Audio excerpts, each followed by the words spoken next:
जब मैं अवसरों की चर्चा कर रहा हूं तब महाकवि मैथिली शरण गुप्त जी की कविता को मैं उद्घोषित करना चाहूंगा। गुप्त जी ने कहा था, अवसर तेरे लिए खड़ा है, अवसर तेरे लिए खड़ा है, फिर भी तू चुपचाप पड़ा है। अवसर तेरे लिए खड़ा है, फिर भी तू चुपचाप पड़ा है। तेरा कर्म क्षेत्र बड़ा है, तेरा कर्म क्षेत्र बड़ा है, पल पल है अनमोल, पल पल है अनमोल। अरे भारत उठ, अरे भारत उठ, आंखें खोल। ये मैथिली शरण गुप्त जी ने कहा था। लेकिन मैं सोच रहा था, इस कालखंड में 21वीं सदी के आरंभ में अगर उनको लिखना होता तो क्या लिखते। मैं कल्पना करता था कि वो लिखते, अवसर तेरे लिए खड़ा है, अवसर तेरे लिए खड़ा है, तू आत्मविश्वास से भरा पड़ा है, तू आत्मविश्वास से भरा पड़ा है। हर बाधा, हर बाधा, हर बंदिश को तोड़, हर बाधा, हर बंदिश को तोड़। अरे भारत, अरे भारत, आत्मनिर्भरता के पथ पर दौड़, आत्मनिर्भरता के पथ पर दौड़।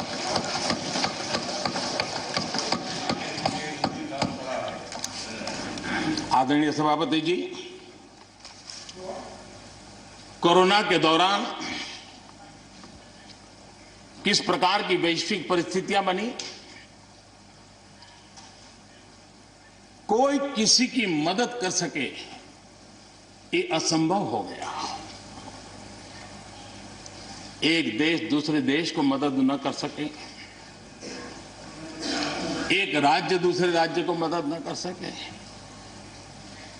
यहां तक कि परिवार का एक सदस्य दूसरे परिवार की सदस्य की मदद न कर सके, वैसा माहौल कोरोना के कारण पैदा हुआ।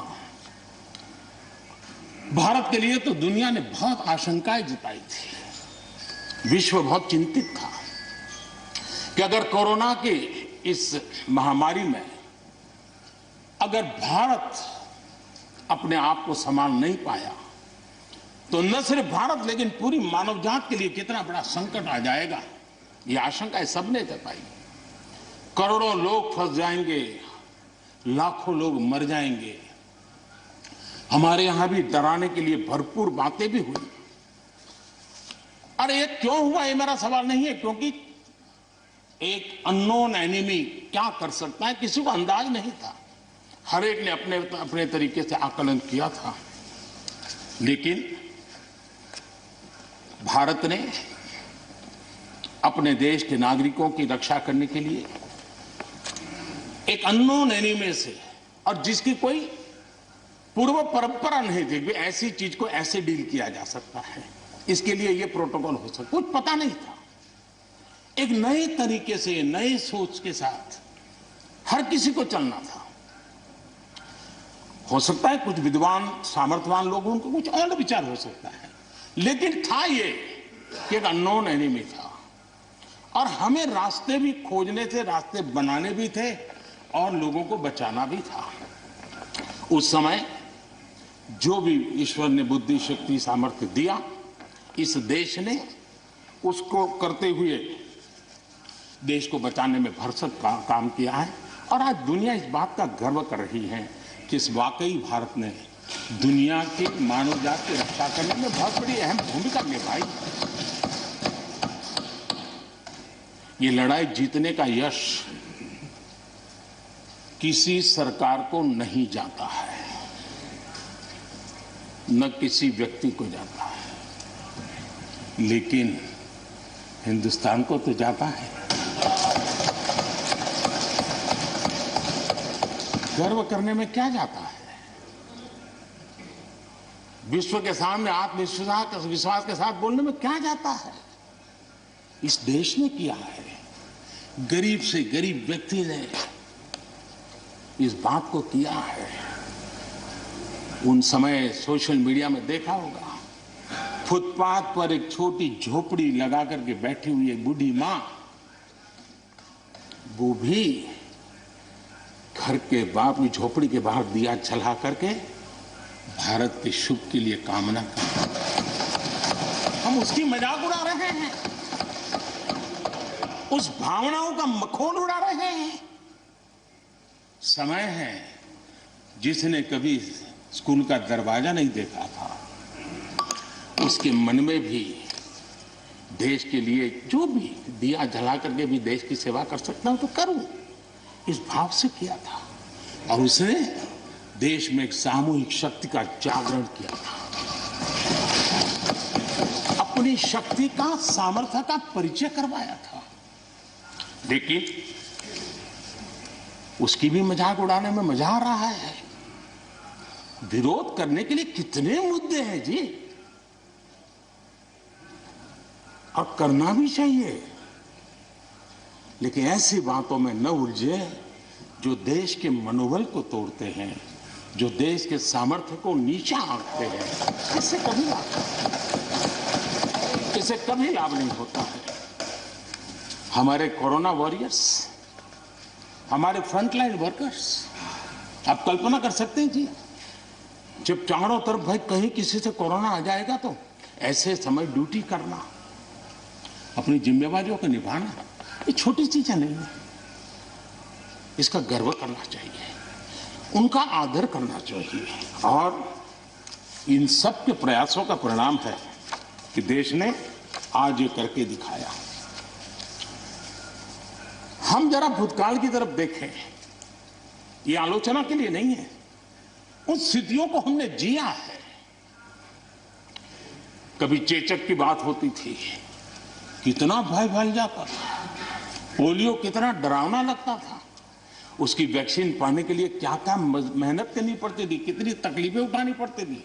मिलेगा, कब मिलेगा, कितना मिलेगा, कैसे मिलेगा, कैसे लगाएंगे, एक दिन हमने बिताए हैं। ऐसी स्थिति में उन दिनों को अगर याद करें तो पता चलेगा कि आज जिनको थर्ड वर्ल्ड कंट्रीज में गिना जाता है, वो देश मानव जात के कल्याण के लिए वैक्सीन लेकर के आ जाए। इतने कम समय में मिशन मोड में हमारे वैज्ञानिक भी जुटे रहे। ये मानव जात के इतिहास में भारत के योगदान एक गौरवपूर्ण गाथा है। इसका हम गौरव करें और उसी में से एक नए आत्मविश्वास की प्रेरणा भी जगती है। हमने उस नए आत्मविश्वास की प्रेरणा को जगाने के ऐसे प्रयासों को आज देश गर्व कर सकता है कि दुनिया का सबसे बड़ा टीकाकरण अभियान इसी मेरे देश में चल रहा है।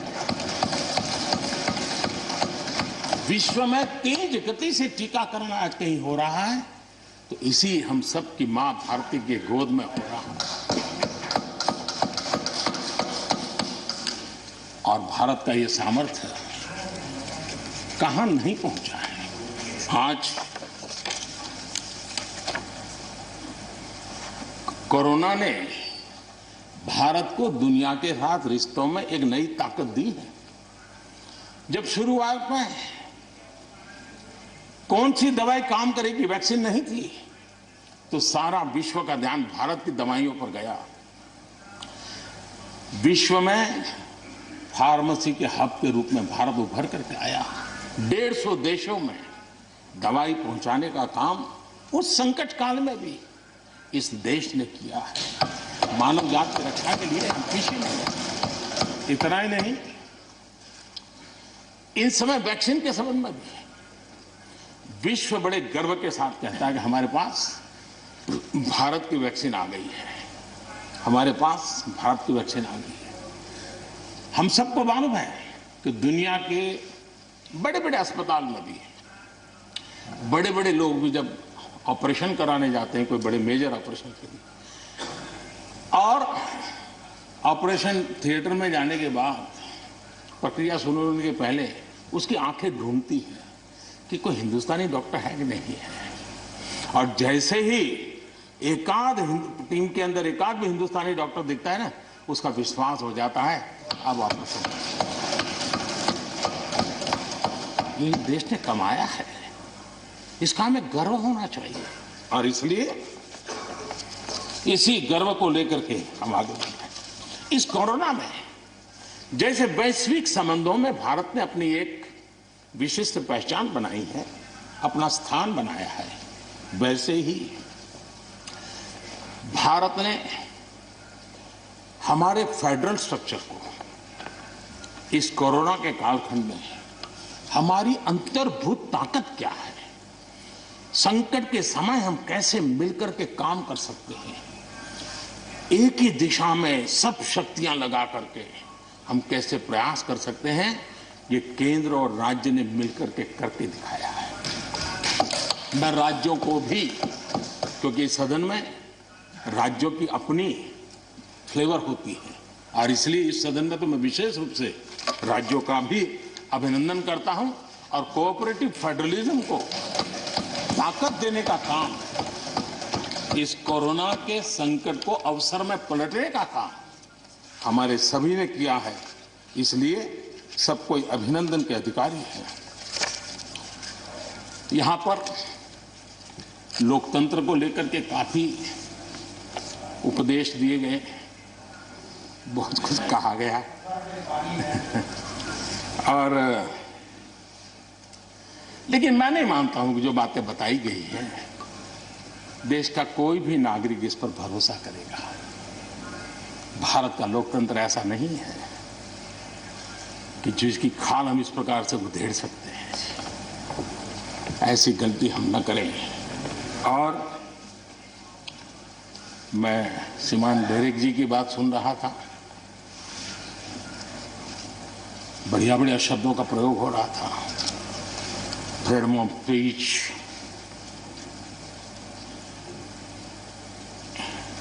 इंटिमिडेशन, हाउडिंग। जब शब्द सुन रहा था तो लग रहा था कि ये बंगाल की बात बता रहे हैं कि देश की बता रहे हैं।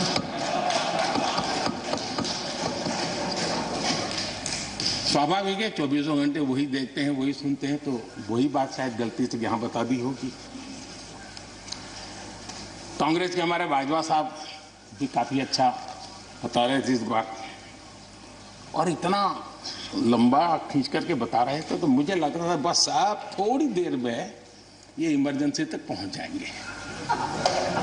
मुझे लग रहा था थोड़ी देर में एक कदम बार बाकी है, वो 84 तक पहुंच जाएंगे, लेकिन वो वहां नहीं गए। खैर, कांग्रेस देश को बहुत निराश करती है, आपने भी निराश कर दिया।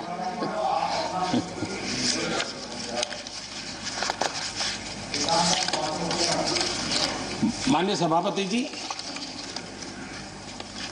मैं एक कोट इस सदन के सामने रखना चाहता हूं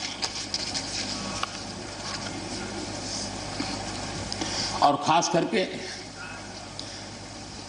लोकतंत्र पर जो लोग शक उठाते हैं, भारत की मूलभूत शक्ति पर जो शक उठाते हैं, उनको तो मैं विशेष आग्रह से कहूंगा कि इसको समझने का प्रयास करें। हमारा लोकतंत्र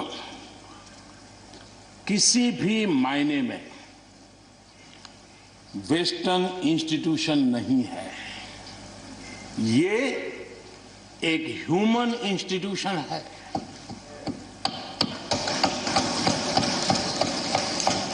भारत का इतिहास लोकतांत्रिक संस्थानों के उदाहरणों से भरा पड़ा है।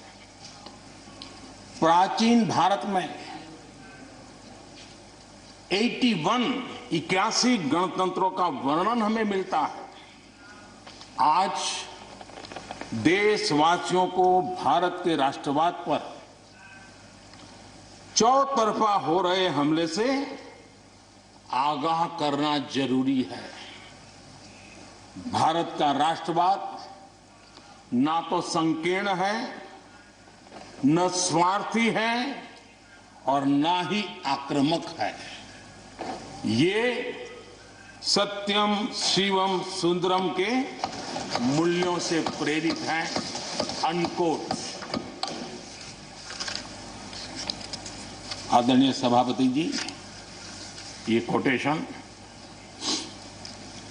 आजाद हिंद फौज की प्रथम सरकार के प्रथम प्रधानमंत्री नेताजी सुभाष चंद्र बोस।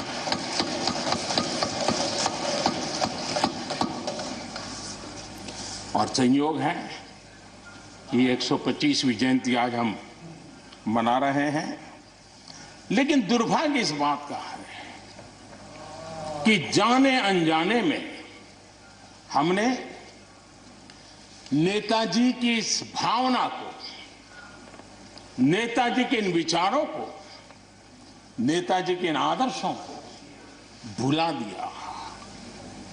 और उसका परिणाम है कि आज हमको कोसने लग गए। मैं तो कभी कभी हैरान हो जाता हूं। दुनिया जो हमें कोई शब्द पकड़ा देती है, हम भी उसको पकड़ करके चल पड़ते हैं। दुनिया की सबसे बड़ी डेमोक्रेसी, दुनिया की सबसे बड़ी डेमोक्रेसी, दुनिया की सबसे बड़ी डेमोक्रेसी सुनते हैं, हमको भी अच्छा लगता है। हाँ यार, भारत विश्व की सबसे बड़ा लोकतंत्र। लेकिन हमने अपने युवा पीढ़ी को ये सिखाया नहीं कि भारत ये मदर ऑफ डेमोक्रेसी है, ये लोकतंत्र की जननी है। हम सिर्फ बड़ा लोकतंत्र है ऐसा नहीं है, यह देश लोकतंत्र की जननी है। ये बात हमें हमारी आने वाली पीढ़ियों को सिखानी होगी और हमें गर्व से बात को बोलना होगा, क्योंकि हमारे पूर्वजों ने विरासत हमें दी है। भारत की शासन व्यवस्था डेमोक्रेटिक है। सिर्फ इसी वजह से हम लोकतांत्रिक देश नहीं है। भारत की संस्कृति, भारत के संस्कार, भारत की परंपरा, भारत का मन लोकतांत्रिक है और इसलिए हमारी व्यवस्था लोकतांत्रिक है। ये है इसलिए ये है ऐसा नहीं है, मूलतः हम लोकतांत्रिक हैं इसलिए ये है। और ये कसौटी भी हो चुकी है देश की। आपातकाल के उन दिनों को याद कीजिए, न्यायपालिका का हाल क्या था, मीडिया का क्या हाल था, शासन का क्या हाल था। सब कुछ जेल खाने में परिवर्तित हो चुका था, लेकिन इस देश के संस्कार, इस देश का जनमन जो लोकतंत्र के रंगों से रंगा हुआ था, उसको कोई हिला नहीं पाया था। मौका मिलते ही उसने लोकतंत्र को प्रस्थापित कर दिया। ये लोगों की ताकत, ये हमारे संस्कारों की ताकत है, ये लोकतांत्रिक मूल्यों की ताकत है। मुद्दा ये नहीं है कौन सरकार नहीं, मैं उसकी चर्चा नहीं कर रहा हूं। और न ही मैं ऐसी चीजों में अपना समय लगाने के लिए यहां आप लोगों ने मुझे बिठाया है। हमें लोकतांत्रिक मूल्यों की रक्षा करते हुए आगे बढ़ना है। आत्मनिर्भर भारत के संबंध में भी चर्चा हुई। मैं हमारे साथी धर्मेंद्र प्रधान जी के बहुत ही अभ्यासपूर्ण और आत्मनिर्भर भारत की हमारी दिशा क्या है उसका विख्यात विस्तृत उन्होंने बयान किया है। लेकिन एक बात सही है कि आर्थिक क्षेत्र में भी आज भारत की जो एक पहुंच बन रही है, कोरोना काल में दुनिया के लोग निवेश के लिए तरस रहे हैं। सारी बातें बाहर आ रही हैं, लेकिन भारत है जहां रिकॉर्ड निवेश हो रहा है। सारे तथ्य बता रहे हैं कि अनेक देशों की अर्थस्थिति डामाडोल है, जबकि दुनिया भारत में डबल डिजिट ग्रोथ का अनुमान लगा रही है। एक तरफ निराशा का माहौल है तो हिंदुस्तान में एक आशा की किरण नजर आ रही है। ये दुनिया की तरफ से आवाज उठ रही है। आज भारत का विदेशी मुद्रा भंडार रिकॉर्ड स्तर पर है। आज भारत में अन्न उत्पादन रिकॉर्ड स्तर पर है। भारत आज दुनिया में दूसरा बड़ा देश है जहां पर इंटरनेट यूजर है। भारत में आज हर महीने 4 लाख करोड़ रुपए का लेन देन डिजिटली हो रहा है, यूपीआई के माध्यम से हो रहा है, यूपीआई के माध्यम से। याद कीजिए, यहां के इसी सदन के भाषण में सुन रहा था 2 साल 3 साल पहले, लोगों के पास मोबाइल कहाँ है, टिकना कहाँ है, लोग डिजिटल कैसे करेंगे। ये देश की ताकत देखिए, हर महीने 4 लाख करोड़ रुपए भारत मोबाइल फोन के निर्माता के रूप में दुनिया का दूसरा सबसे बड़ा देश बना है। भारत में रिकॉर्ड संख्या में स्टार्टअप्स, यूनिकॉर्न्स, और जिसका विश्व में जय जयकार होने लगा है। इसी धरती पर हमारी युवा पीढ़ी कर रही है। 41 करोड़ से ज्यादा लोगों के बैंक खाते खुले हैं, 2 करोड़ से अधिक गरीबों के घर बने हैं, 8 करोड़ से अधिक मुफ्त गैस के कनेक्शन दिए गए, 5 लाख रुपए तक मुफ्त इलाज गरीब की जिंदगी में एक बहुत बड़ी ताकत बनकर के उभरी है। ऐसी अनेक योजनाएं जो गरीबों के जीवन में बदलाव ला रही है, नया विश्वास पैदा कर रही है। आदरणीय सभापति जी, चुनौतियां हैं, अगर चुनौतियां न होती ऐसा कहीं कुछ नजर नहीं आएगा। दुनिया का समृद्ध में समृद्ध देश, उसको भी चुनौतियां होती है, उसकी चुनौतियां अलग प्रकार की होगी, हमारी चुनौतियां अलग प्रकार की है। लेकिन तय हमें यह करना है कि हम समस्या का हिस्सा बनना चाहते हैं कि हम समाधान का हिस्सा बनना चाहते हैं। बस ये पतली सी रेखा है। अगर हम समस्या का हिस्सा बने तो राजनीति तो चल जाएगी, लेकिन अगर हम समाधान का माध्यम बनते हैं तो राष्ट्रनीति को 4 चांद लग जाते हैं। हमारा दायित्व है, हमें वर्तमान पीढ़ी के लिए भी सोचना है, हमें भावी पीढ़ी के लिए भी सोचना है। समस्या है, लेकिन मुझे विश्वास है हम साथ मिलकर काम करेंगे, आत्मविश्वास से काम करेंगे तो हम स्थितियों को भी बदलेंगे और हम इच्छित परिणाम भी प्राप्त कर सकेंगे। ये मेरा पक्का विश्वास है।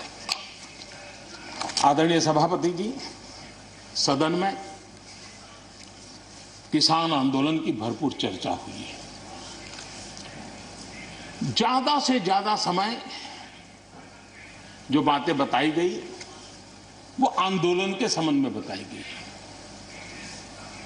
किस बात को लेकर के आंदोलन है उस पर सब मौन रहे।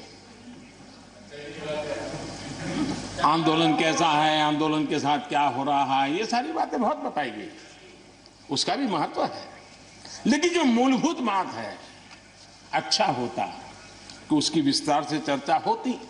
वैसे हमारे माननीय कृषि मंत्री जी ने बहुत ही अच्छे ढंग से कुछ सवाल भी पूछे हैं, उन सवालों के जवाब तो नहीं मिलेंगे मुझे खात्री है, लेकिन उन्होंने बहुत ही अच्छे ढंग से इस विषय की इस सदन में चर्चा की है। मैं आदरणीय देवेगौड़ा जी का बहुत आभारी हूं कि उन्होंने इस पूरी चर्चा को एक गांधीर्य दिया है और उन्होंने सरकार के जो अच्छे प्रयास है उसकी सराहना भी की, क्योंकि वो किसानों के लिए समर्पित रहे हैं जीवन भर, और उन्होंने इस सरकार के प्रयासों की सराहना भी की और उन्होंने अच्छे सुझाव भी दिए। मैं आदरणीय देवेगौड़ा जी का हृदय से आभार व्यक्त करता हूं। आदरणीय सभापति जी, खेती की मूलभूत समस्या क्या है, उसकी जड़ें कहां है, मैं आज पूर्व प्रधानमंत्री चौधरी चरण सिंह जी ने जो विस्तार से वो बताया था उसी का जिक्र करना चाहता हूं। बहुत लोग हैं जो चौधरी साहब की विरासत संभालने का गर्व करते हैं, वो जरूर इस बात को समझने का शायद प्रयास करेंगे।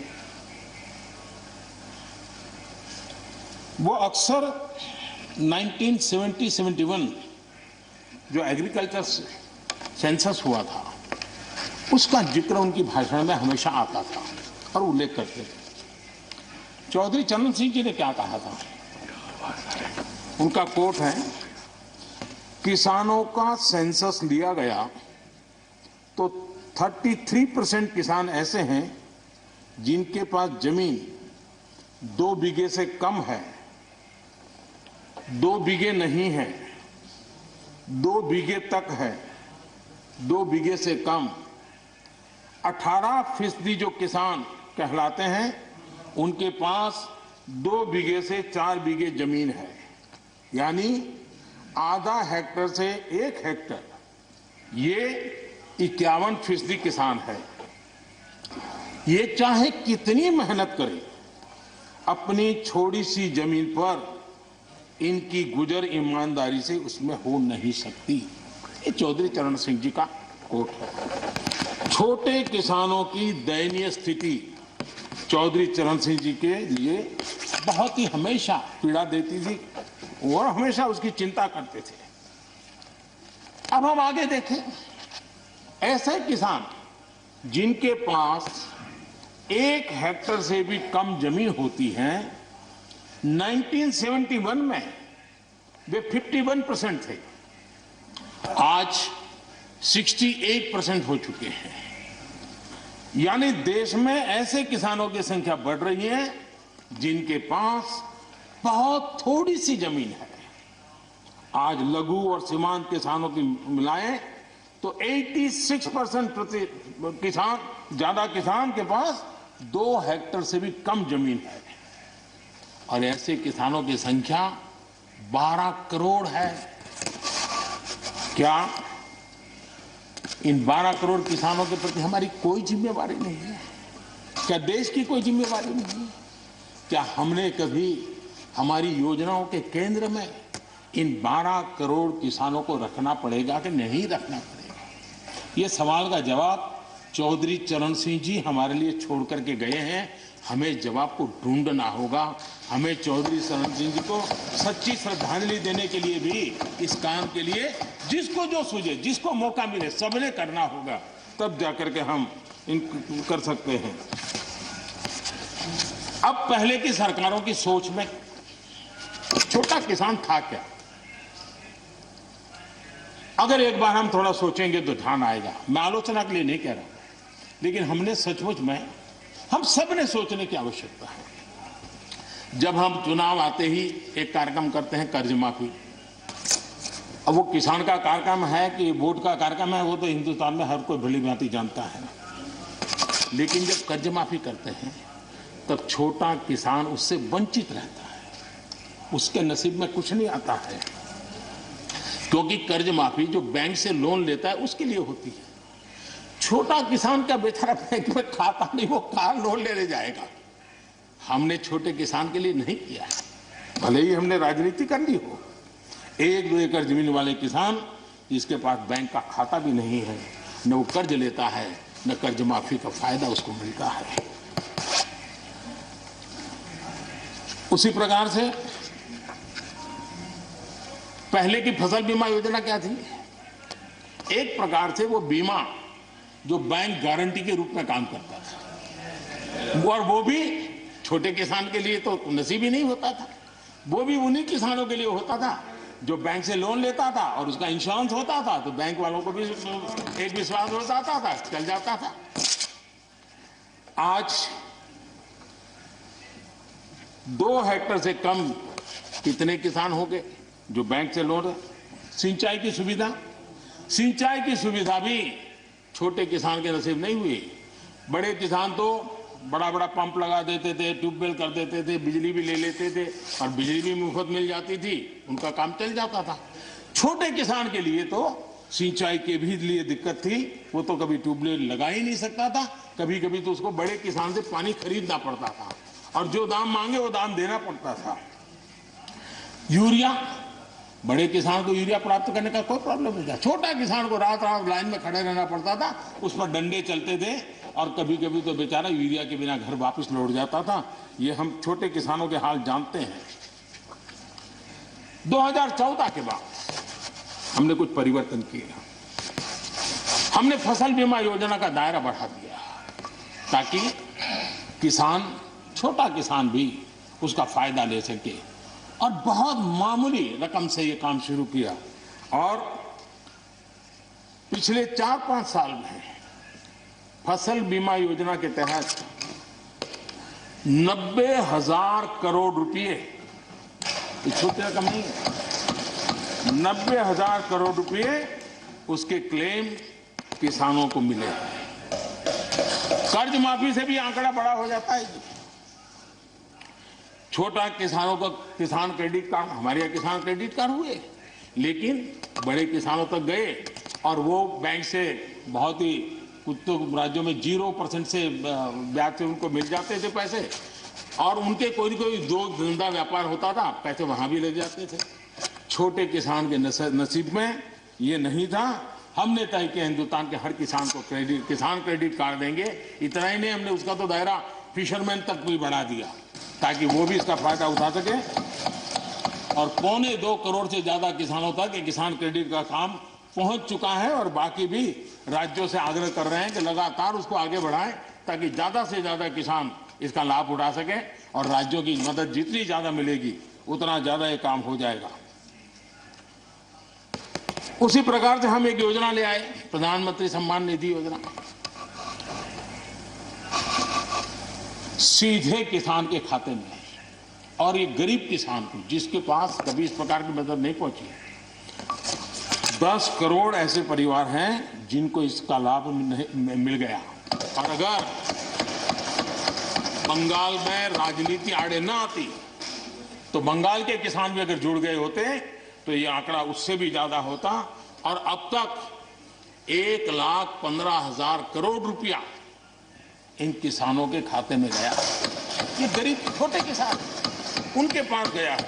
हमारी सब योजनाओं के केंद्र बिंदु में सॉइल हेल्थ कार्ड, हमने 100% सॉइल हेल्थ कार्ड की बात कही ताकि हमारे छोटे किसान को भी उसकी जमीन कैसी है, कौन सी उपज के लिए योग्य होगा।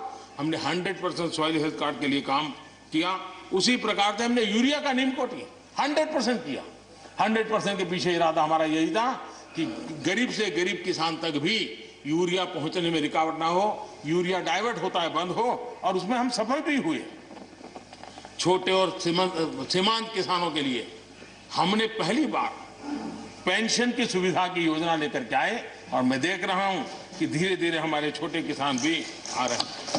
उसी प्रकार से प्रधानमंत्री ग्राम सड़क योजना, प्रधानमंत्री ग्राम सड़क योजना ये सिर्फ एक रोड नहीं है, ये किसानों की गांव की जिंदगी को बदलने का एक बहुत बड़े यश रेखा होती है और इसलिए हमने उस पर भी बल दिया।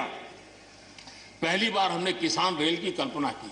छोटा किसान का माल बिकता नहीं था, आज किसान रेल के कारण गांव का किसान रेलवे के माध्यम से मुंबई के बाजार तक अपना माल बेचने लगा, फल सब्जी बेचने लगा है, उसका लाभ ले रहा है। छोटे किसान को फायदा हो रहा है।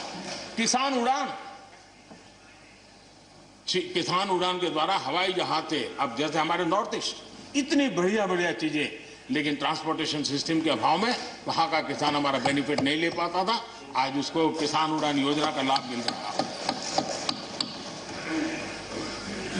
छोटे किसानों की परेशानियों से हर कोई परिचित है। समय समय पर उनके सशक्तिकरण की मांग भी उठी है। हमारे आदरणीय शरद पवार जी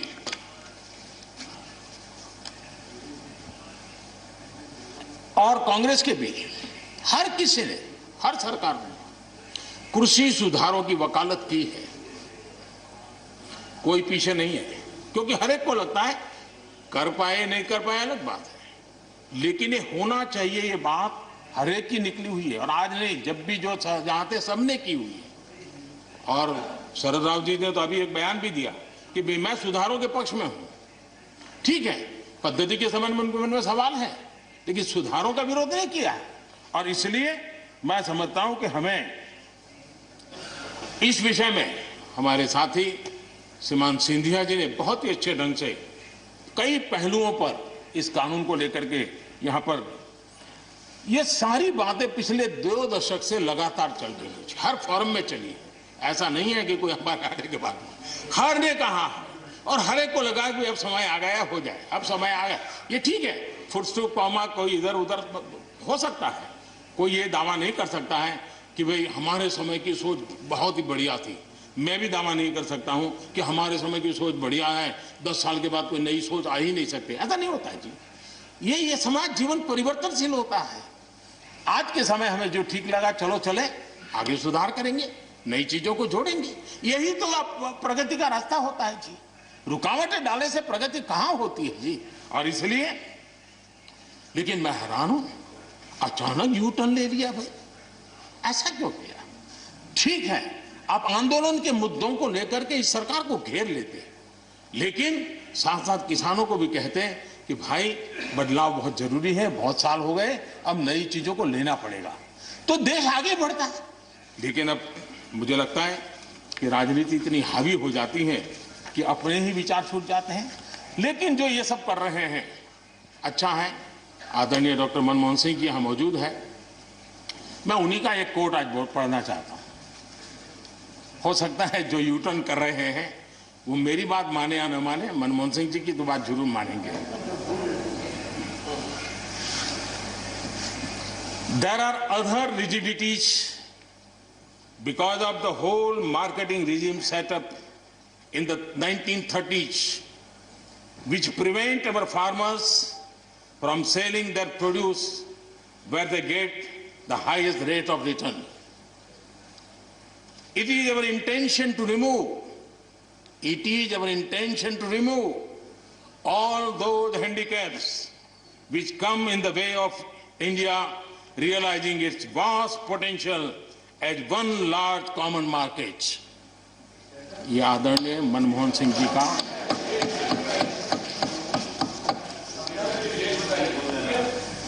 आदरणीय मनमोहन सिंह जी ने किसान को उपज बेचने की आजादी दिलाने, भारत को एक कृषि बाजार दिलाने के संबंध में अपना इरादा व्यक्त किया था और वो काम हम कर रहे हैं। और मुझे आप लोगों को गर्व होना चाहिए कि देखिए मनमोहन सिंह जी ने कहा था वो मोदी को करना पड़ रहा है, गर्व कीजिए।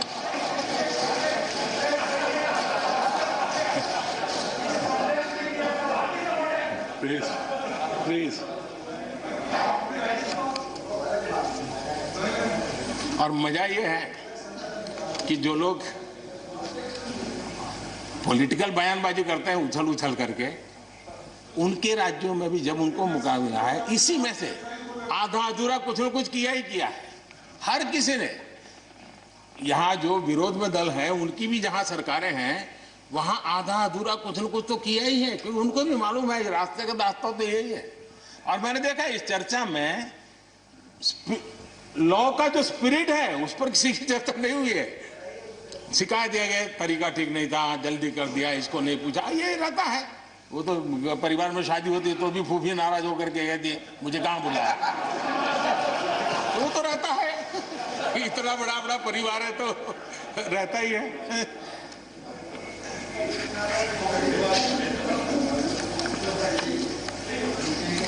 हम कुछ और बातों की ओर भी ध्यान दें। अब देखिए, दूध उत्पादन किसी बंधनों में बंधा हुआ नहीं है, न पशुपालक बंधनों में बंधा हुआ है, न दूध बंधनों में बंधा हुआ। लेकिन मजा देखिए, दूध के क्षेत्र में या तो प्राइवेट या कोऑपरेटिव दोनों ने एक ऐसी बड़ी मजबूत चेन बनाई है, दोनों मिलकर के इस काम को कर रहे हैं और एक बेहतरीन सप्लाई चेन हमारे देश में बनी है। इसको हमने जो अच्छा है उसको, और ये मेरे काल में नहीं बना है, आप भी इसका गर्व कर सकते हैं, मेरे काल से पहले बना हुआ है, हमें गर्व करना चाहिए। फल सब्जी से जुड़े व्यवसाय में ज्यादातर बाजारों का सीधा संपर्क रहता है, बाजारों की दखल हट गई है, इसका लाभ मिल रहा है। क्या डेयरी वाले, फल सब्जी खरीदने वाले उद्यमी, पशुपालकों की किसान, क्या जमीन पर कब्जा हो जाता है उनका? पशुपालन पर, पशु पे कब्जा हो जाता है? नहीं होता, दूध बिकता है, पशु नहीं बिकता है जी।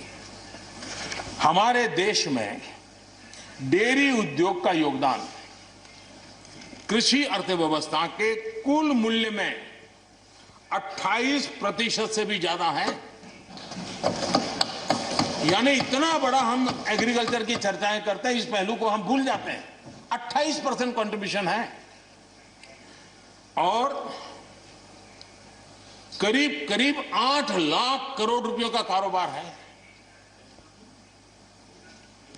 जितने रुपये का दूध होता है उसका मूल्य अनाज और दाल दोनों मिला ले तो उससे ज्यादा है। हम कभी इस तरफ देखते ही नहीं है। पशुपालकों को पूरी आजादी, अनाज और दाल पैदा करने वाले छोटे और सीमांत किसानों को जैसे पशुपालक को आजादी मिली है, इनको आजादी क्यों नहीं मिलनी चाहिए? और इन सवालों के जवाब हम ढूंढेंगे तो हम सही रास्ते पर चलेंगे। आदरणीय सभापति जी, ये बात सही है, जैसा हम लोगों की स्वभाव रहा है, घर में भी थोड़ा सा भी परिवर्तन करना हो तो घर में भी एक तनाव जरूर है। चेयर यहां क्यों रखी, टेबल यहां क्यों रखा, घर में भी होता है। इतना बड़ा देश है और जिस प्रकार की परंपराओं से हम पले बढ़े हैं, तो ये मैं स्वाभाविक मानता हूं। जब भी कोई नई चीज आती है तो थोड़ा बहुत रहता ही हमारे यहाँ, क्योंकि असमंजस की स्थिति भी रहती है। लेकिन जरा वो दिन याद कीजिए जब हरित क्रांति की बातें होती थी। हरित क्रांति के समय जो कृषि सुधार हुए, तब भी जो आशंकाएं हुई, जो आंदोलन हुए, ये वेल डॉक्यूमेंटेड है और ये देखने जैसा है। कृषि सुधार के लिए सख्त फैसले लेने के उस दौर में शास्त्री जी का हाल ये था कि अपने साथियों में से कोई कृषि मंत्री बनने को तैयार नहीं होता था, क्योंकि लगता था कि ऐसा है हाथ जल जाएंगे और किसान नाराज हो जाएंगे तो मेरी तो राजनीति समाप्त हो जाएगी। ये शास्त्री जी के समय की घटनाएं हैं। और अंत में शास्त्री जी को सी सुब्रमण्यम जी को कृषि मंत्री बनाना पड़ा था और उन्होंने रिफॉर्म्स की बातें की। योजना आयोग ने भी उसका विरोध किया था। मजा देखिए, योजना आयोग ने भी विरोध किया था। वित्त मंत्रालय सहित पूरी कैबिनेट के अंदर भी विरोध का स्वर उठा था। लेकिन देश की भलाई के लिए शास्त्री जी आगे बढ़े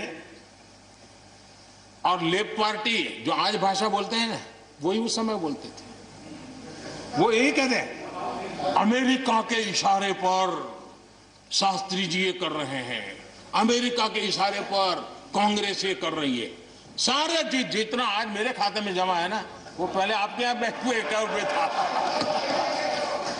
सब कुछ अमेरिका के एजेंट कह दिया जाता था हमारे नेता, कांग्रेस के नेताओं को। ये सब कुछ लेफ्ट वाले जो आज भाषा बोलते हैं, वो उस समय भी उन्होंने यही भाषा बोली थी। कृषि सुधारों को छोटे किसानों को बर्बाद करने वाला बताया गया था। देश भर में हजारों प्रदर्शन आयोजित हुए थे, बड़ा मूवमेंट चला था। इसी माहौल में भी लाल बहादुर शास्त्री जी और उसके बाद की सरकार जो करती रही, उसी का परिणाम है कि जो हम कभी PL 480 मंगवा करके खाते थे, आज देश अपने किसान ने अपनी मिट्टी से पैदा की चीजें को खाता है।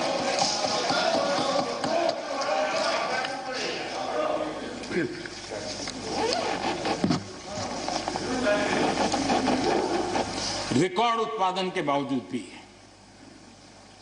हमारे कृषि क्षेत्र में समस्याएं हैं। कोई ये तो मना नहीं कर सकता है समस्याएं नहीं है, लेकिन समस्याओं का समाधान हम सबको मिलकर के करना होगा। और मैं मानता हूं कि अब समय ज्यादा इंतजार नहीं करेगा। हमारे राम गोपाल जी ने बहुत ही अच्छी बात कही कि उन्होंने कहा कि कोरोना लॉकडाउन में भी हमारे किसानों ने रिकॉर्ड उत्पादन किया। सरकार ने भी बीज, खाद, सारी चीजें कोरोना काल में भी पहुंचाने में कोई कमी नहीं होने दी, कोई संकट नहीं आने दिया और उसका सामूहिक परिणाम मिला कि देश के पास ये भंडार भरा रहा। उपज की रिकॉर्ड खरीदी भी इस कोरोना काल में ही हुई। तो मैं समझता हूं कि हमने नए नए उपाय खोज करके आगे बढ़ना होगा। और जैसा मैंने कहा, कोई भी हम कई कानून है, हर कानून में 2 साल 5 साल के बाद, कभी 2 महीने 2-3 महीने के बाद सुधार करते ही करते हैं। हम कोई स्टैटिक अवस्था में जीने वाले लोग थोड़े हैं जी। जब अच्छे सुझाव आते हैं तो अच्छे सुधार भी आते हैं और सरकार भी अच्छे सुझावों को, और सिर्फ हमारी नहीं, हर सरकार ने अच्छे सुझावों को स्वीकार किया, यही तो लोकतंत्र की परंपरा है। और इसलिए अच्छा करने के लिए अच्छे सुझावों के साथ, अच्छे सुधारों की तैयारी के साथ हम सबको आगे बढ़ना चाहिए। मैं आप सबको निमंत्रण देता हूं, आइए हम देश को आगे ले जाने के लिए, कृषि क्षेत्र की समस्याओं का समाधान करने के लिए आंदोलनकारियों को समझाते हुए हमने देश को आगे ले जाना होगा।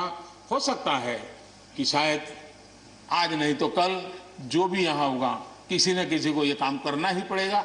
आज मैंने किया है, गालियां मेरे खाते में जाने दो, लेकिन इस अच्छा करने में आप जुड़ जाओ। बुरा हो मेरे खाते में, अच्छा हो आपके खाते में, आओ मिलकर के चले।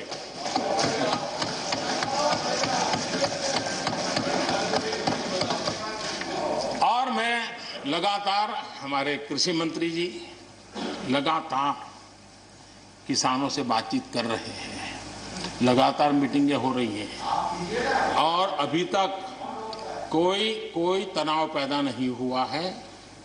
एक दूसरे की बात को समझने का, समझाने का प्रयास चल रहा है और हम लगातार आंदोलन से जुड़े लोगों से प्रार्थना करते हैं कि आप आंदोलन करना आपका हक है, लेकिन इस प्रकार से बुजुर्ग लोग वहाँ बैठे ये ठीक नहीं है। आप उनको सबको ले जाइए, आप आंदोलन को खत्म कीजिए। आगे बढ़ने के लिए मिल बैठ करके चर्चा करेंगे, रास्ता खुले है। ये सब हमने कहा है, मैं आज भी इस सदन से माध्यम से भी निमंत्रण देता हूं। आदरणीय सभापति जी, ये बात निश्चित है, हमारी खेती को खुशहाल बनाने के लिए फैसले लेने का ये समय है। इस समय को हमने गंवा नहीं देना चाहिए। हमें आगे बढ़ना चाहिए, देश को पीछे नहीं ले जाना चाहिए।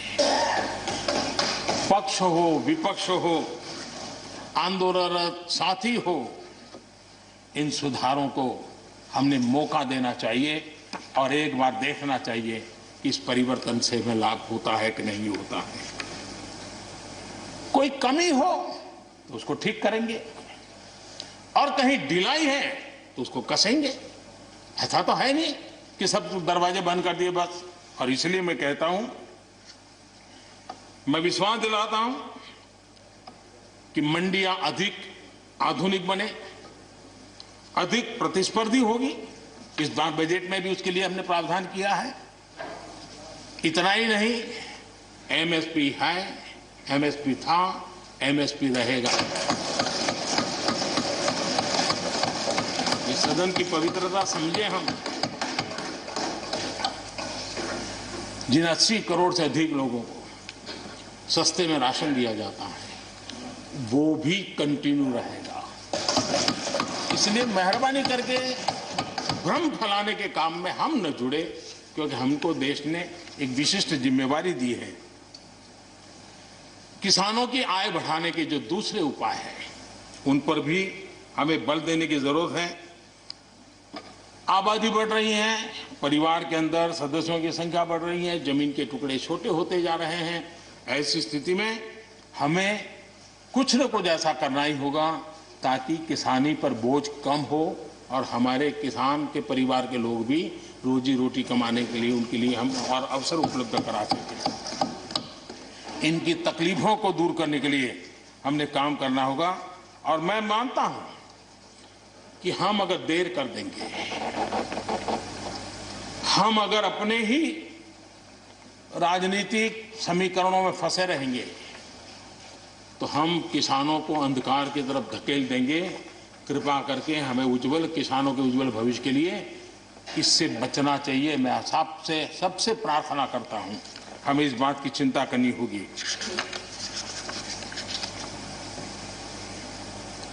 आदरणीय सभापति जी, डेयरी और पशुपालन हमारे कृषि क्षेत्र के साथ बढ़ावा देने की जरूरत है ताकि हमारा किसान पगभर हो।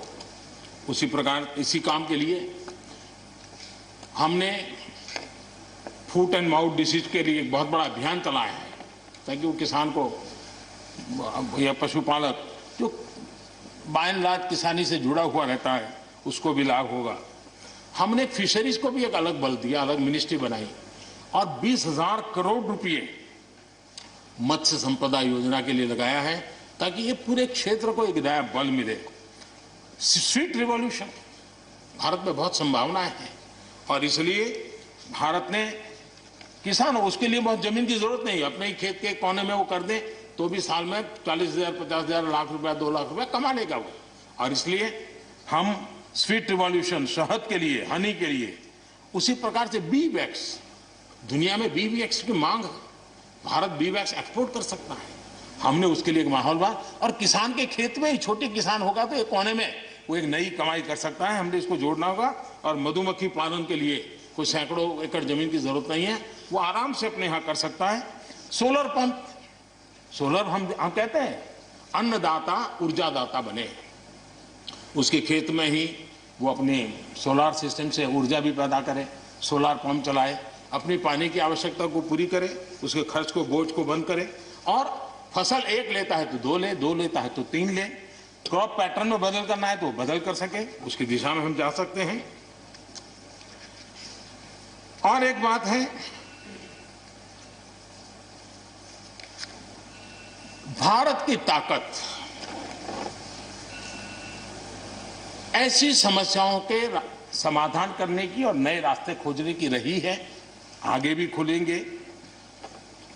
लेकिन कुछ लोग हैं जो भारत अस्थिर रहे, अशांत रहे, इसे लगातार कोशिशें कर रहे हैं। हमें इन लोगों को जानना होगा। हम ये न भूलें कि पंजाब के साथ क्या हुआ। जब बंटवारा हुआ, सबसे ज्यादा भुगतना पड़ा पंजाब को। जब 84 के दंगे हुए, सबसे ज्यादा आंसू बहे पंजाब के, सबसे ज्यादा दर्दनाक घटनाओं का शिकार होना पड़ा पंजाब को। जो जम्मू कश्मीर में हुआ, निर्दोषों को मौत के घाट उतार दिया गया। जो नॉर्थ ईस्ट में होता रहा, आए दिन बम, बंदूक और गोलियों का कारोबार चलता रहा। ये सारी चीजों ने देश को किसी न किसी रूप में बहुत नुकसान किया है। इसके पीछे कौन ताकतें हैं, हर समय हर सरकारों ने इसको देखा है, जाना है, परखा है। और इसलिए हमें उस जज्बे से इन सारी समस्याओं के समाधान के लिए हम तेजी से आगे बढ़े। और हम ये न भूलें कि कुछ लोग हमारे, खास करके पंजाब के, खास करके सिख भाइयों के दिमाग में गलत चीजें भरने में लगे हैं। ये देश हर सिख के लिए गर्व करता है। देश के लिए क्या कुछ नहीं किया इन्होंने, उनका जितना हम आदर करें उतना कम है। गुरुओं की महान परंपरा को, मेरा भाग्य रहा है, मुझे पंजाब की रोटी खाने का अवसर मिला है। मैं जिंदगी में बहुत महत्वपूर्ण वर्ष पंजाब में बिताए हैं, इसलिए मुझे मालूम है। और इसलिए जो भाषा उनके लिए कुछ लोग बोलते हैं, उनको गुमराह करने के जो लोग प्रयास करते हैं, इससे कभी देश का भला नहीं होगा। और इसलिए हमें इन दिशा में चिंता करने की आवश्यकता है। आदरणीय सभापति महोदय, हम लोग कुछ शब्दों से बड़े परिचित हैं। श्रमजीवी, बुद्धिजीवी, ये सारे शब्दों से परिचित हैं। लेकिन मैं देख रहा हूं कि पिछले कुछ समय से इस देश में एक नई जमात पैदा हुई है, एक नई बिरादरी सामने आई है, और वो है आंदोलनजीवी। ये जमात आप देखोगे, वकीलों का आंदोलन है वो न वहां नजर आएंगे, स्टूडेंट का आंदोलन है वो वहां नजर आएंगे, मजदूर का आंदोलन है वो वहां नजर आएंगे, कभी पर्दे के पीछे, कभी पर्दे के आगे। एक पूरी टोली है जी जो आंदोलनजीवी है। वो आंदोलन के बिना जी नहीं सकते हैं और आंदोलन से जीने के लिए रास्ते खोजते रहते हैं। हमें ऐसे लोगों को पहचानना होगा कि वो जो सब जगह पे पहुंच करके और बड़ा आइडियोलॉजिकल स्टैंड दे देते हैं, गुमराह कर देते हैं, नए नए तरीके बता देते हैं। देश आंदोलनजीवी लोगों से बचे, इसके लिए हम सबको, और ये उनकी ताकत है। उनका क्या है, खुद खड़ा नहीं कर सकते चीजें, किसी की चल रही तो जाके बैठ जाते हैं, वो अपना जो जितने दिन चले चल जाता है उनका। ऐसे लोगों को पहचानने की बहुत आवश्यकता है। ये सारे आंदोलन जीवी परजीवी होते हैं।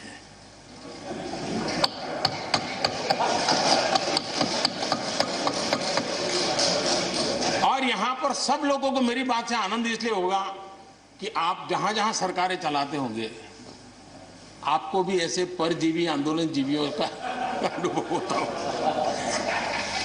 और इसलिए उसी प्रकार से एक नया मैं चीज देख रहा हूं। देश प्रगति कर रहा है, हम एफडीआई की बात कर रहे हैं, फॉरेन डायरेक्ट इन्वेस्टमेंट। लेकिन मैं देख रहा हूं इन दिनों एक नया एफडीआई मैदान में आया है। ये नए एफडीआई से देश को बचाना चाहिए। एफडीआई चाहिए, फॉरेन डायरेक्ट इन्वेस्टमेंट। लेकिन ये जो नया एफडीआई नजर का आ रहा है, ये नए एफडीआई से जरूर बचना होगा। और ये नया एफडीआई है foreign destructive ideology. Foreign destructive ideology. और इसलिए इस एफडीआई से देश को बचाने के लिए हमने और जागरूक रहने की जरूरत है। आदरणीय सभापति जी, हमारे देश के विकास के लिए ग्रामीण अर्थव्यवस्था, इसका अपना एक मूल्य है। ग्रामीण अर्थव्यवस्था हमारे आत्मनिर्भर भारत का एक अहम स्तंभ है।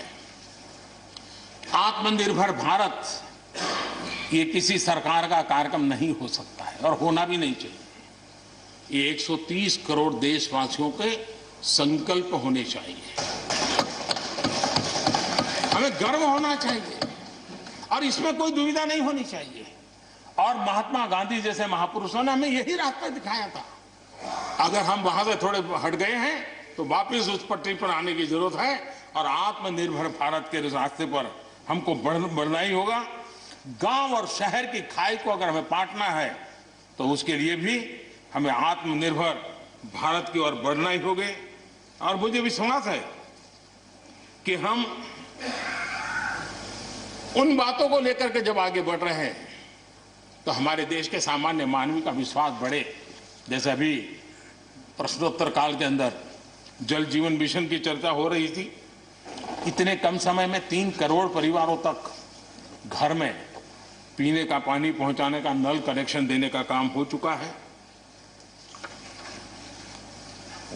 आत्मनिर्भरता तभी संभव जब अर्थव्यवस्था में सभी की भागीदारी हो। हमारी सोनल बहन ने अपने भाषण में बहनों बेटियों की भागीदारी पर फोकस करने की उन्होंने विस्तार से चर्चा की।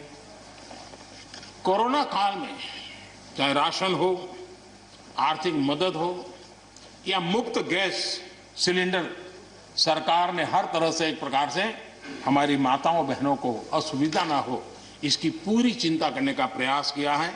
और उन्होंने एक शक्ति बनकर के चीजों को संभालने में मदद भी की है। जिस तरह इस मुश्किल परिस्थिति में हमारे देश की नारी शक्ति ने बड़े धैर्य के साथ परिवार को संभाला, परिस्थितियों को संभाला है। कोरोना के इस लड़ाई में हर परिवार की मातृशक्ति की बहुत बड़ी भूमिका रही है और उनका मैं जितना धन्यवाद करूं उतना कम। बहनों बेटियों का हौसला और मैं समझता हूं कि आत्मनिर्भर भारत में अहम भूमिका हमारी माताएं बहनें निभाएगी, मुझे पूरे विश्वास है। आज युद्ध क्षेत्र में भी हमारी बेटियों की भागीदारी बढ़ रही है। नए नए जो लेबर कोड बनाए हैं उसमें भी बेटियों के लिए हर सेक्टर में काम करने के लिए समान वेतन का हक दिया गया है। मुद्रा योजना से 70% जो लोन ली गई है वो हमारी बहनों के द्वारा ली गई है। यानी एक प्रकार से एडिशन। करीब 7 करोड़ महिलाओं की सहभागिता से 60 लाख से ज्यादा सेल्फ हेल्प ग्रुप आज आत्मनिर्भर भारत के प्रयासों को एक नई ताकत दे रहे हैं। भारत की युवा शक्ति पर हम जितना जोर लगाएंगे, हम जितने अवसर उनको देंगे, मैं समझता हूं कि वो हमारे देश के लिए, भविष्य के लिए, उज्जवल भविष्य के लिए एक मजबूत नींव बनेंगे। जो राष्ट्रीय एजुकेशन पॉलिसी आई है उस राष्ट्रीय एजुकेशन पॉलिसी में भी हमारी युवा पीढ़ी के लिए नए अवसर देने का प्रयास हुआ है। और मुझे खुशी है कि एक लंबा अरसे समय गया एजुकेशन पॉलिसी पर चर्चा में, लेकिन उसकी स्वीकृति जिस प्रकार से देश में हुई है, एक नया विश्वास पैदा किया है। और मुझे विश्वास है कि ये नई एजुकेशन पॉलिसी, नई राष्ट्रीय शिक्षा नीति हमारे देश के लिए एक नए तरीके से पढ़ने का विचार दिखा आगे। हमारा एमएसएमई सेक्टर, रोजगार के सबसे ज्यादा अवसर एमएसएमई सेक्टर को मिल रहे हैं। और जब कोरोना काल में जो स्टिमुलस की बात हुई, उसमें भी एमएसएमई पर पूरा ध्यान दिया गया और उसी का परिणाम है कि आर्थिक रिकवरी में आज हमारे एमएसएमई बहुत बड़ी भूमिका निभा रहे हैं और हम इसको आगे बढ़ा रहे हैं। हम लोग प्रारंभ से सबका साथ, सबका विकास, सबका विश्वास का मंत्र लेकर के चल रहे हैं और उसी का परिणाम है कि नॉर्थ ईस्ट हो या नक्सल प्रभावित क्षेत्र, धीरे धीरे वहां हमारी समस्याएं कम होती जा रही हैं। और समस्याएं कम होने के कारण, सुख और शांति का अवसर पैदा होने के कारण विकास की मुख्य धारा में ये हमारे सभी साथियों को आने का अवसर मिल रहा है। अब भारत के उज्जवल भविष्य में ईस्टर्न इंडिया बहुत बड़ी भूमिका निभाएगा, ये मैं साफ देख रहा हूं और उसको हम पूरी मजबूती से काम रहे। मैं आदरणीय गुलाम नबी जी को सुन रहा था, वैसे भी बड़ी मृदुता, सौम्यता और कभी भी कटु शब्द का उपयोग न करना, ये गुलाम नबी जी की विशेषता रही है। और मैं मानता हूं कि हम सभी जो सांसदगण हैं, उन्होंने उनसे ये सीखने जैसी चीज है और इसलिए मैं उनका आदर भी करता हूं। और उन्होंने जम्मू कश्मीर में जो चुनाव हुए उसकी तारीफ की। उन्होंने कहा कि बहुत लंबे समय से, और उन्होंने ये भी कहा कि मेरे दिल में जम्मू कश्मीर विशेष है और स्वाभाविक भी है। उनके दिल में ये होना, पूरे हिंदुस्तान के दिल में जम्मू कश्मीर उसी भाव से भरा पड़ा हुआ है। जम्मू कश्मीर आत्मनिर्भर बनेगा, उस दिशा में हमारा, वहाँ पंचायत के चुनाव हुए, बीडीसी के चुनाव हुए, डीडीसी के चुनाव हुए और इन सब की सराहना गुलाम नबी जी ने की है। इस प्रशंसा के लिए मैं आपका बहुत आभारी हूँ। लेकिन मुझे डर लगता है, आपने प्रशंसा की,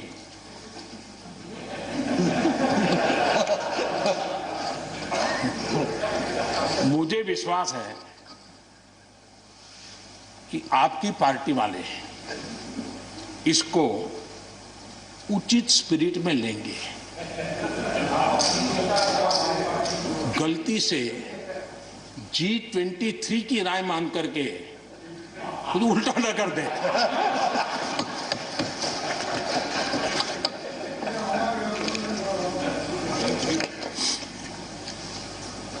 आदरणीय सभापति महोदय, कोरोना के चुनौतीपूर्ण दौर में सीमा पर भी चुनौती देने की कोशिश हुई। हमारे वीर जवानों के हौसले और कुशलता ने सटीक जवाब दिया है और हर हिंदुस्तानी को इस बात पर गर्व है। मुश्किल परिस्थितियों में भी हमारे जवान डट करके खड़े रहे हैं। तमाम साथियों ने भी हमारे जवानों के शौर्य की सराहना की है, मैं उनका आभारी हूं। एलएसी पर जो स्थिति बनी है उस पर भारत का रुख बहुत स्पष्ट है और देश इसको भली भांति देख भी रहा है और गर्व भी कर रहा है। बॉर्डर इंफ्रास्ट्रक्चर और बॉर्डर सिक्योरिटी को लेकर हमारी प्रतिबद्धता में किसी प्रकार की ढील आने का सवाल ही नहीं होता है, गुंजाइश ही नहीं है। और जो लोग हमारा लालन पालन और हमारे विचारों का हमारा उछेर देखते हैं, वो कभी इस विषय में हमें सवाल ही नहीं करेंगे। उनको मालूम है हम इसके लिए डटे हुए रहने वाले लोग हैं और इसलिए हम इन विषयों में कहीं पर भी पीछे नहीं है। आदरणीय सभापति जी, इस सदन की उत्तम चर्चा के लिए मैं सबका धन्यवाद करते हुए आखिर में एक मंत्र का उल्लेख करते हुए अपनी वाणी को मैं विराम दूंगा। हमारे यहां वेदों में एक महान विचार प्राप्त होता है और हम सब के लिए, 130 करोड़ देशवासियों के लिए ये मंत्र अपने आप में बहुत बड़ी प्रेरणा है। वेदों का ये मंत्र कहता है, अयुतो अहम अयुतो में आत्मा, अयुतो अहम, अयुतो में आत्मा, अयुतम में चक्षुः, अयुतम श्रोत्रम, अयुतो अहम, अयुतो में आत्मा, अयुतम में चक्षुः, अयुतम श्रोत्रम। यानी मैं एक नहीं हूं, मैं अकेला नहीं हूं, मैं अपने साथ करोड़ों मानवों को देखता हूं, अनुभव करता हूं। इसलिए मेरी आत्मिक शक्ति करोड़ों की है, मेरे साथ करोड़ों की दृष्टि है, मेरे साथ करोड़ों की श्रवण शक्ति, कर्म शक्ति भी है। आदरणीय सभापति जी, वेदों की इसी भावना से, इसी चेतना से 130 करोड़ से अधिक देशवासियों वाला भारत सबको साथ लेकर के आगे बढ़ रहा है। आज 130 करोड़ देशवासियों के सपने आज हिंदुस्तान के सपने हैं। आज 130 करोड़ देशवासियों की आकांक्षाएं इस देश की आकांक्षाएं हैं। आज 130 करोड़ देशवासियों का भविष्य भारत के उज्जवल भविष्य की गारंटी है। और इसलिए आज जब देश नीतियां बना रहा है, प्रयास कर रहा है, तो वो केवल तत्कालीन हानि लाभ के लिए नहीं, लेकिन एक लंबे दूरगामी और 2047 में देश जब आजादी का शतक मनाएगा, तब देश को नई ऊंचाइयों पर ले जाने के सपनों को लेकर के नींव रखी जा रही है। और मुझे विश्वास है कि इस काम को हम पूरा करने में अवश्य सफल होंगे। मैं फिर एक बार आदरणीय राष्ट्रपति जी के उद्बोधन के लिए मैं उनका आदरपूर्वक धन्यवाद करते हुए, उनका अभिनंदन करते हुए, सदन में भी जिस तरह चर्चा हुई, और मैं सच बताता हूं, चर्चा का स्तर भी अच्छा था, वातावरण भी अच्छा था। ये ठीक है कि इससे कितने लाभ होते हैं, मुझ पर भी कितना हमला हुआ, हर प्रकार से जो भी कहा जा सकता है कहा, लेकिन मुझे बहुत आनंद हुआ कि मैं कम से कम आपके काम तो आया। देखिए, आपके मन में एक तो कोरोना के कारण ज्यादा जाना आना होता नहीं होगा, फंसे रहते होंगे, और घर में भी खिचखिच चलती होगी। अब इतना गुस्सा यहां निकाल दिया तो आपका मन कितना हल्का हो गया। आप घर के अंदर कितनी खुशी चैन से समय बिताते होंगे। तो ये आनंद जो आपको मिला है, इसके लिए मैं काम आया, ये भी मैं अपना सौभाग्य मानता हूं। और मैं चाहूंगा ये आनंद लगातार लेते रहिए, चर्चा करते रहिए, लगातार चर्चा करते रहिए, सदन को जीवंत बनाते रखिए। मोदी है, मौका लीजिए। बहुत बहुत धन्यवाद। धन्यवाद प्रधानमंत्री जी।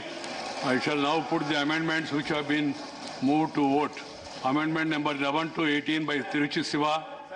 Amendment number 11 to 18 by Tiruchi Siva. Are you withdrawing the amendments? Or Sir, to have concern on his citizens. should I put them to vote? No speech. No speech is allowed now. You know that. Are you withdrawing the amendments, or should I put them to vote? Should I treat it that you have got every right? So, are you withdrawing or moving? Sir, if the Prime Minister gives an assurance, sir, that would be... No, we will not move, sir. Right. Right. He has spoken at length, covered various aspects according to his this thing. It is for you. Right. So, amendments are put. He has moved the amendment. He has moved the amendment. Shall now put the amendment to vote. Those in favor will please raise their hands and say aye. Those against will please say, raise their hands and say no.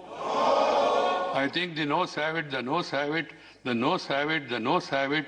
Amendments 11 to 18 are negative. Chair, amendments number 19 to 27 by M. Shanmugam. Mr. Shanmugam, are you withdrawing or are you moving them? Right. I shall now put, amendments are moved. I shall now put the amendments to vote. वज़ीर-ए-आज़म नरेंद्र मोदी की तकरीर आपने अभी सुनी राज्यसभा में। आपको बता दें कि सदर जमहूरिया के खिताब के बाद शुक्रिया तजवीज़ पर बात करते हुए उन्होंने अपने लंबे खिताब में मुल्क से मुतालिक मुख्तलिफ पहलू पर तफसील से बात की, चर्चा की। उन्होंने मुल्क के नौजवानों को मुल्क की नई ताकत बताया और उन्होंने कहा कि LAC पर मुल्क की पॉलिसी बिल्कुल साफ है।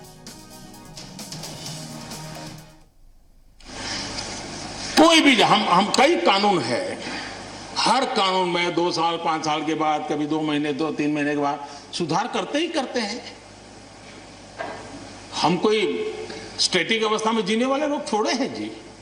जब अच्छे सुझाव आते हैं तो अच्छे सुधार भी आते हैं और सरकार भी अच्छे सुझावों को, और सिर्फ हमारी नहीं, हर सरकार ने अच्छे सुझावों को स्वीकार किया। यही तो लोकतंत्र की परंपरा है। और इसलिए अच्छा करने के लिए अच्छे सुझावों के साथ, अच्छे सुधारों की तैयारी के साथ हम सबको आगे बढ़ना चाहिए। मैं आप सबको निमंत्रण देता हूं, आइए हम देश को आगे ले जाने के लिए, कृषि क्षेत्र की समस्याओं का समाधान करने के लिए आंदोलनकारियों को समझाते हुए हमने देश को आगे ले जाना होगा। हो सकता है कि शायद आज नहीं तो कल जो भी यहाँ होगा, किसी न किसी को ये काम करना ही पड़ेगा। आज मैंने किया है, गालियां मेरे खाते में जाने दो, लेकिन इस अच्छा करने में आप जुड़ जाओ। बुरा हो मेरे खाते में, अच्छा हो आपके खाते में, आओ मिलकर के चलेगा।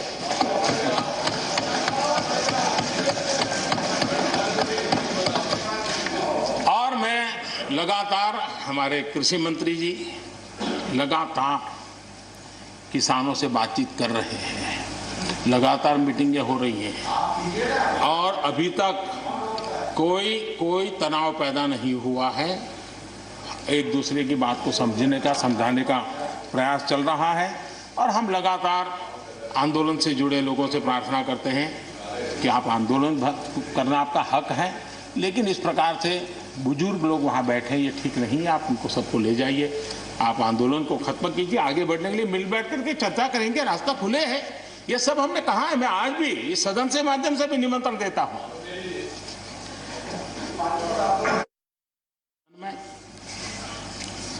किसान आंदोलन की भरपूर चर्चा हुई है। ज्यादा से ज्यादा समय जो बातें बताई गई वो आंदोलन के संबंध में बताई गई। किस बात को लेकर के आंदोलन है उस पर सब मौन रहे। आंदोलन कैसा है, आंदोलन के साथ क्या हो रहा है, ये सारी बातें बहुत बताई गई, उसका भी महत्व है। लेकिन जो मूलभूत बात है, अच्छा होता कि उसकी विस्तार से चर्चा होती। वैसे हमारे माननीय कृषि मंत्री जी ने बहुत ही अच्छे ढंग से कुछ सवाल भी पूछे हैं। उन सवालों के जवाब तो नहीं मिलेंगे, मुझे खातरी है, लेकिन उन्होंने बहुत ही अच्छे ढंग से इस विषय की इस सदन में चर्चा की है।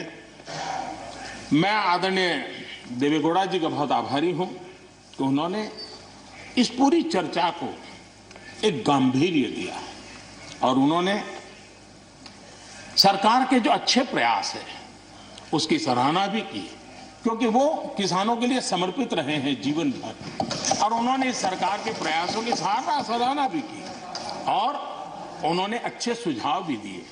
मैं आदरणीय देवेगौड़ा जी का हृदय से आभार व्यक्त करता हूं। हमें आगे बढ़ना चाहिए, देश को पीछे नहीं ले जाना चाहिए।